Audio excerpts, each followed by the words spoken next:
Hey, how's it going, everybody? It's Icon Hulk here today, and today I'm going to show you where Xur is and what he's selling, and recommendations on what you should get if you have the extra coins for it. So he's located over here by the shipwright again, the same as he was in week 5, I believe, week 4 or 5. He's just going to be right on over here.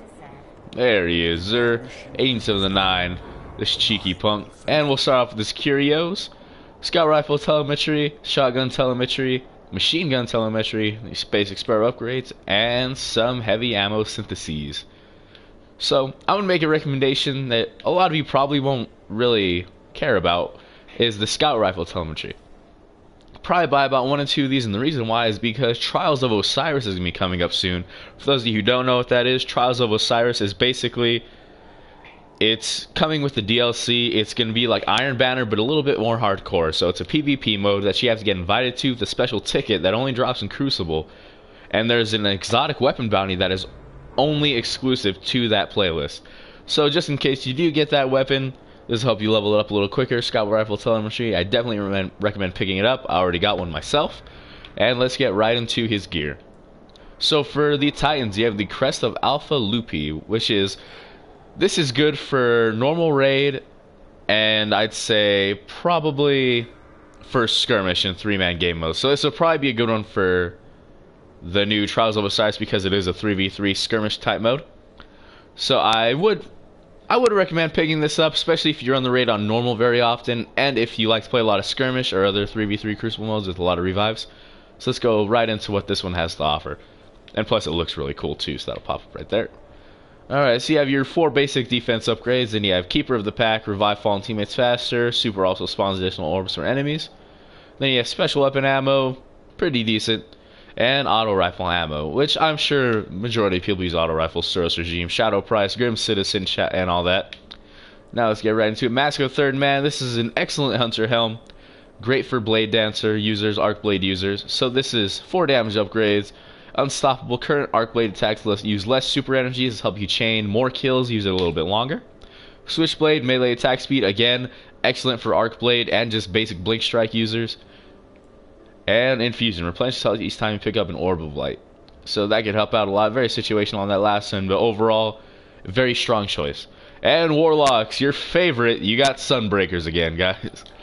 And you probably already have this memorized by now. 4 defense upgrades, Helium Cycle, increases duration of Solar Grenade, not too bad. Serpent's Tail, causes damage to melee, reduces your grenade cooldown. Okay for PvP, and then increases reload speed as all special weapons. Great if you use shotguns or fusion rifles. And let's get into the weapon. This week we have Truth again. Now Truth, I'd put it as a tier 2 exotic launcher. Not as good as Galahorn, but it's still good for arc burn. Or not arc burn, sorry, for void burn if you're doing, you know, like the weekly nightfall or anything like that. Unfortunately, it's not very useful this week. And I have my own Truth rocket launcher. Actually, let me show you its stats real quick. Go ahead and equip that. It aggressively seeks its targets. So I'd say this is better for PvP than Galahorn because it's able to keep up with Guardians better when they're boosting around and all that stuff. But let's go over its upgrades. Warhead, Verniers. More velocity, blast radius. This gun already has excellent blast radius, so you probably don't really need that. Confined launch. Launchers don't really need stability, so probably not even worth putting on anything really. Rockets will detonate early based on proximity to targets, so if you don't really have to even hit your target. As long as it's close by, then it's gonna blow up and it's gonna deal damage. With the blast radius, you don't really have to worry about being on target. So definitely recommend this one if you're a PvP player and you love to use rocket launchers to fill up your exotic slot. But this one it's not a must-buy in any situation, guys. Just pick it up if you need a void rocket launcher. It'll help you out. But there are better exotics to use. Javelin, increased warhead velocity. This run probably isn't as good because you want your rocket to travel slower to take more advantage of what's going on. To take advantage of tracking people, especially in Crucible. Heavy payload, blast radius. Again, not really needed, but good to have. Flared magwell, reloads weapon even faster. It holds 2 rockets in the magazine. You don't really need that even in PvE. So these upgrades are kind of subpar at best. And then this one is the best part. Prototype 2 Seeker. Rounds fired from this weapon seek their targets aggressively. When it says aggressively, I mean aggressively, guys. This one's a monster when it comes to PvP. So yeah, Truth, we've seen him before. We all love it. Not really a must buy, but if you need an exotic launcher, it's tier 2. It's okay. And then basic exotic engrams. So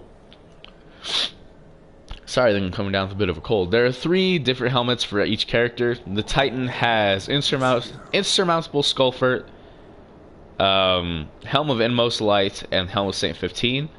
Warlocks have Skull of Ahamkara. Then they also have the one with the feathers on it. And I can't quite remember what the third one. Hunters have Mask of the Third Man. Also, the one with the magma on the face. Sorry, I don't have all these helmets, so I'm not entirely too sure. And then they also have a third one. Oh, activate Phage Symbiote. So yeah, they're not exotic helmets at all. There's a 1/3 chance you'll get one, and a 1 in, let's see, I think it's a 1 in 27 chance. No, oh, sorry, a 1 in 9 chance that you get one for your class. So gamble if you want. Unfortunately, I didn't have enough motes of light because I've been on a Call of Duty binge for the past couple days since Advanced Warfare came out. So yeah, I'll definitely be bringing more Destiny content to you as Call of Duty loses its crack addiction factor. But I'm going to end the video for you guys today. Again, he's just right over there towards the shipwright. And you all have a nice day. Thank you for watching. Please like and subscribe if you enjoyed the content. And you all have a nice day. Thank you.